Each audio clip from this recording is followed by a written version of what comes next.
طه ما أنزلنا عليك القرآن لتشقى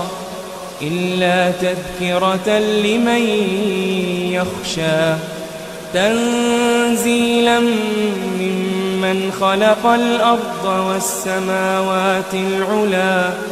الرحمن على العرش استوى له ما في السماوات وما في الأرض وما بينهما وما تحت الثرى وإن تجهر بالقول فإنه يعلم السر وأخفى الله لا إله إلا هو له الأسماء الحسنى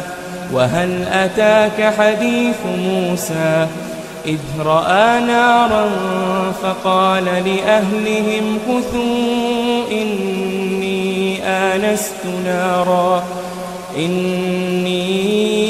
آنست نارا لعلي آتيكم منها بقبس أو أجد على النار هدى فلما أتاها نودي يا موسى إني أنا ربك فاخلع نعليك إنك بالواد المقدس طوى وأنا اخترتك فاستمع لما يوحى إنني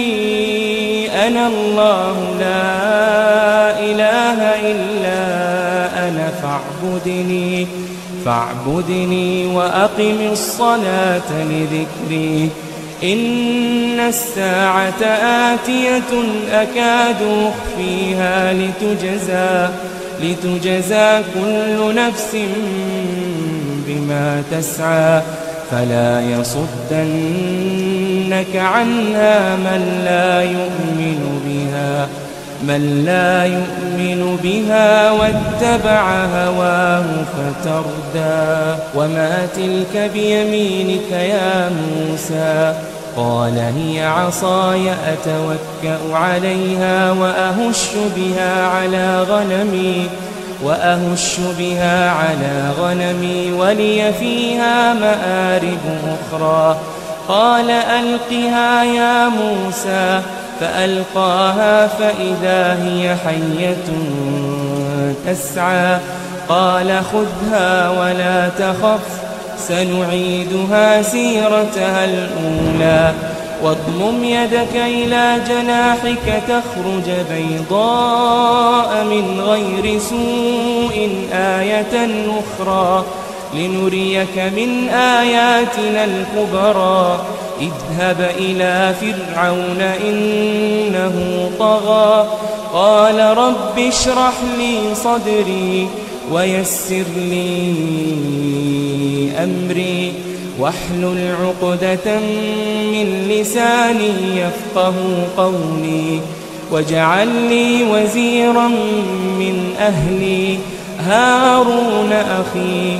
أشدد به أزري وأشركه في أمري كي نسبحك كثيرا ونذكرك كثيرا إنك كنت بنا بصيرا قال قد أوتيت سؤلك يا موسى ولقد مننا عليك مرة أخرى إذ أوحينا إلى أمك ما يوحى أن اقذفيه في التابوت فاقذفيه في اليم فليلقه اليم بالساحل يأخذه عدوي وعدو له وألقيت عليك محبة مني ولتصنع على عيني إذ تمشي أختك فتقول هل أدلكم على من يكفله فرجعناك إلى أمك كي تقر عينها ولا تحزن وقتلت نفسا فنجيناك من الغم وفتناك فتونا فلبثت سنين في أهل مدين ثم جئت على قدري يا موسى واصطنعتك لنفسي اذهب أنت وأخوك بآياتي ولا تنيا في ذكري اذهبا إلى فرعون إنه طغى فقولا له قولا لينا لعله يتذكر أو يخشى قالا ربنا إننا نخاف أن يفرط علينا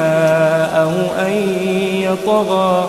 قال لا تخافا إنني معكما أسمع وأرى قال لا تخافا إنني معكما أسمع وأرى فأتياه فقولا إنا رسولا ربك فأرسل معنا بني إسرائيل ولا تعذبهم قد جئناك بآية من ربك والسلام على من اتبع الهدى إنا قد أوحي إلينا أن العذاب على من كذب وتولى قال فمن ربكما يا موسى قال ربنا الذي أعطى كل شيء خلقه ثم هدى قال فما بال القرون الأولى قال علمها عند ربي في كتاب لا يضل ربي ولا ينسى الذي جعل لكم الأرض مهدا وسلك لكم فيها سبلا وأنزل من السماء ماء فأخرجنا به أزواجا من نبات شتى كلوا وارعوا أنعامكم إن في ذلك لآيات لأولي النهى ولقد أريناه آياتنا كلها فكذب وأبى قال أجئتنا لتخرجنا من أرضنا بسحرك يا موسى فلنأتينك بسحر مثله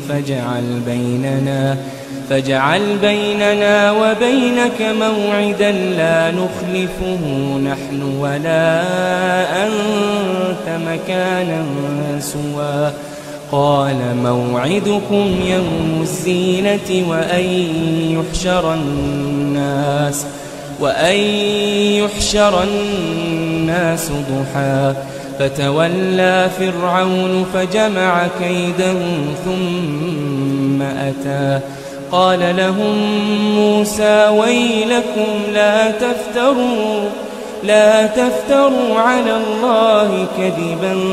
فيسحتكم بعذاب وقد خاب من افترى فتنازعوا أمرهم بينهم وأسروا النجوى قالوا إن هذان لساحران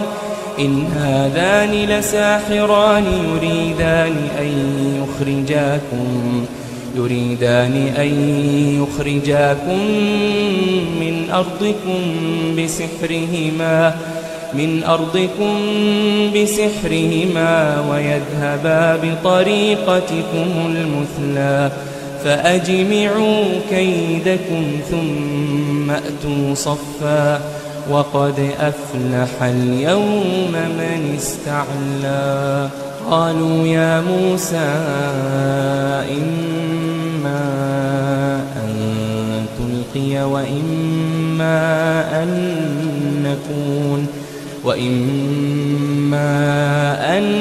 نكون أول من ألقى. قال بل ألقوا فإذا حبالهم وعصيهم يخيل إليه من سحرهم أنها تسعى. فأوجس في نفسه خيفة موسى. قلنا لا تخف إنك أنت الأعلى وألق ما في يمينك تلقف ما صنعوا إنما صنعوا كيد ساحر ولا يفلح الساحر حيث أتى. فألقي السحرة سجدا قالوا آمنا برب هارون وموسى. قال آمنتم له قبل أن آذن لكم إنه لكبيركم الذي علمكم السحر فلأقطعن أيديكم وأرجلكم من خلاف ولأصلبنكم في جذوع النخل ولتعلمن أينا أشد عذابا وأبقى. قالوا لن نؤثرك على ما جاءنا من البينات والذي فطرنا فاقض ما أنت قاض إنما تقضي هذه الحياة الدنيا. إنا آمنا بربنا ليغفر لنا خطايانا وما أكرهتنا عليه من السحر والله خير وأبقى. إنه من يأت ربه مجرما فإن له جهنم لا يموت فيها ولا يحيا. ومن يأته مؤمنا قد عمل الصالحات فأولئك لهم الدرجات العلا. جنات عدن تجري من تحتها الأنهار خالدين فيها وذلك جزاء من تزكى. ولقد أوحينا إلى موسى أن أسر بعبادي فاضرب لهم طريقا في البحر يبسا لا تخاف دركا ولا تخشى. فأتبعهم فرعون بجنوده فغشيهم من اليم ما غشيهم وأضل فرعون قومه وما هدى. يا بني إسرائيل قد أنجيناكم من عدوكم وواعدناكم جانب الطور الأيمن ونزلنا عليكم المن والسلوى. كلوا من طيبات ما رزقناكم ولا تطغوا فيه فيحل عليكم غضبي ومن يحلل عليه غضبي فقد هوى. وإني لغفار لمن تاب وآمن وعمل صالحا ثم اهتدى. وما أعجلك عن قومك يا موسى قال هم أولئك على أثري وعجلت إليك رب لترضى قال فإنا قد فتنا قومك من بعدك وأضلهم السامري فرجع موسى إلى قومه غضبان أسفا قال يا قوم ألم يعدكم ربكم وعدا حسنا أفطال عليكم العهد أم أردتم أن يحل عليكم غضب من ربكم فأخلفتم موعدي قالوا ما أخلفنا موعدك بملكنا ولكننا حملنا أوزارا من زينة القوم فقذفناها فكذلك ألقى السامري فأخرج لهم عجلا جسدا له خوار فقالوا هذا إلهكم وإله موسى فنسي أفلا يرون ألا يرجع إليهم قولا ولا يملك لهم ضرا ولا نفعا ولقد قال لهم هارون من قبل يا قوم إنما فتنتم به وإن ربكم الرحمن فاتبعوني وأطيعوا أمري قالوا لن نبرح عليه عاكفين حتى يرجع إلينا موسى قال يا هارون ما منعك إذ رأيتهم ضلوا ألا تتبعني أفعصيت أمري قال يا ابن أم لا تأخذ بلحيتي ولا برأسي إني خشيت أن تقول فرقت بين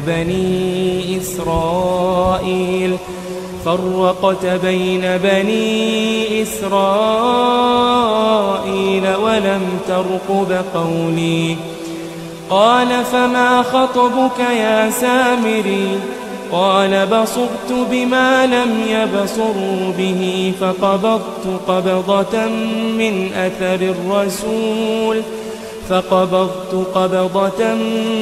أثر الرسول فنبذتها وكذلك سولت لي نفسي قال فاذهب فإن لك في الحياة أن تقول لا مساس وإن لك موعدا لن تخلفه وانظر إلى إلهك الذي ظلت عليه عاكفا لنحرقنه ثم لننسفنه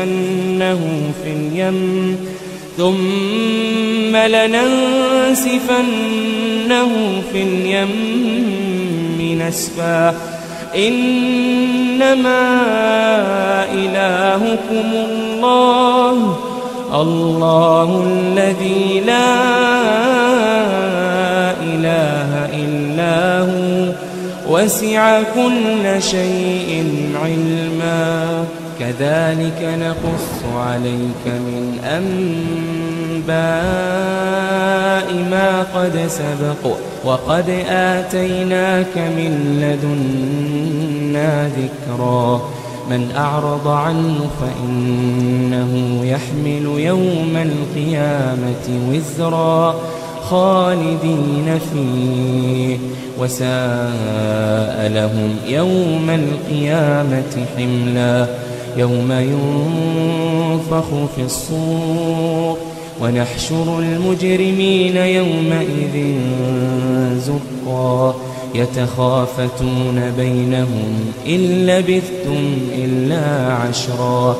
نحن أعلم بما يقولون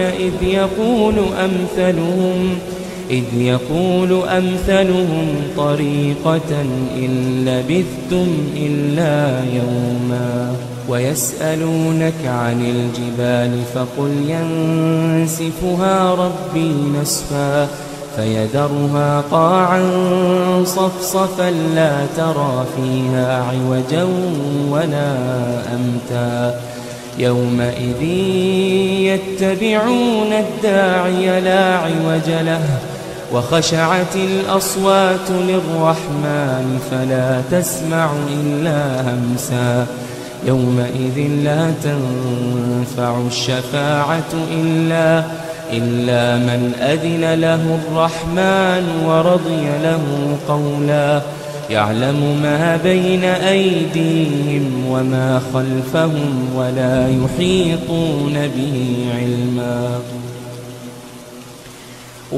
يحيطون به علما وعنت الوجوه للحي القيوم وقد خاب من حمل ظلما ومن يعمل من الصالحات وهو مؤمن فلا يخاف ظلما ولا هضما وكذلك أنزلناه قرآنا عربيا وصرفنا فيه من الوعيد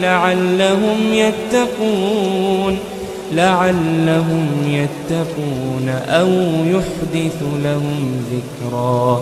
فتعالى الله الملك الحق ولا تعجل بالقرآن من قبل أن يقضى إليك وحيه وقل رب زدني علما ولقد عهدنا إلى آدم من قبل فنسي ولم نجد له عزما وإذ قلنا للملائكة اسجدوا لآدم فسجدوا إلا إبليس أبى فقلنا يا آدم إن هذا عدو لك ولزوجك فلا يخرجنكما من الجنة فتشقى إن لك ألا تجوع فيها ولا تعرى وأنك لا تظمأ فيها ولا تضحى فوسوس إليه الشيطان قال يا آدم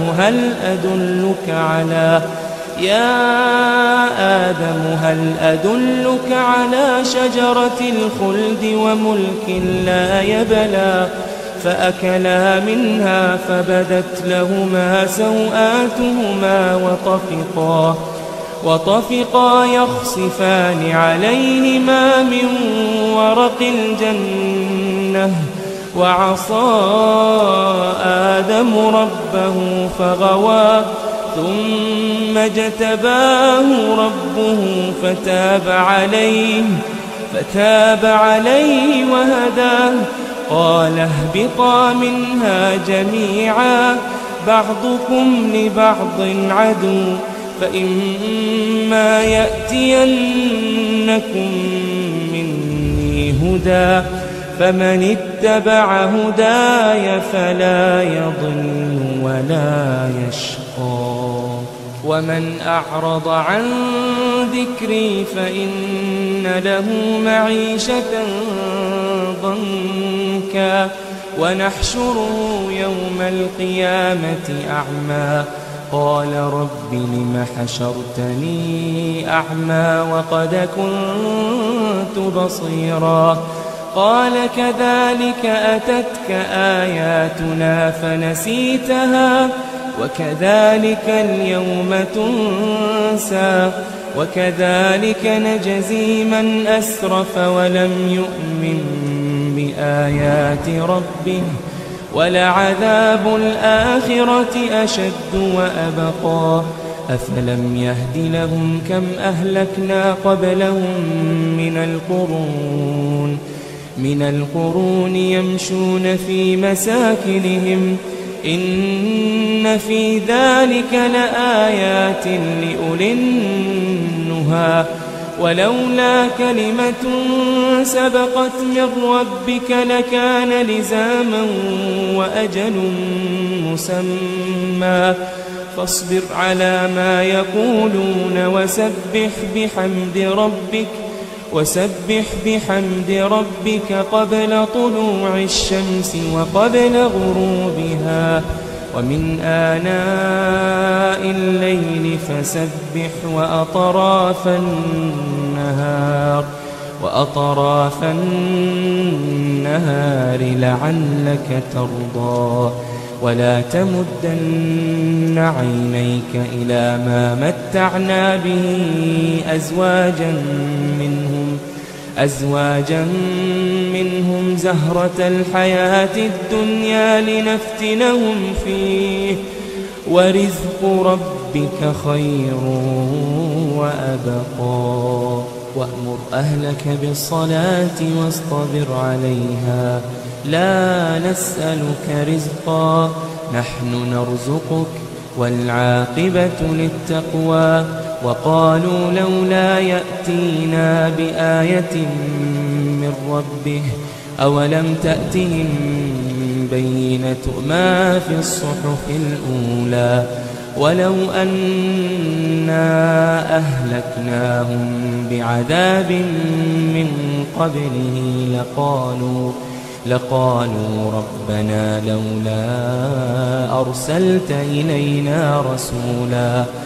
ربنا لولا أرسلت إلينا رسولا فنتبع آياتك من قبل أن نذل ونخزى قل كل متربص فتربصوا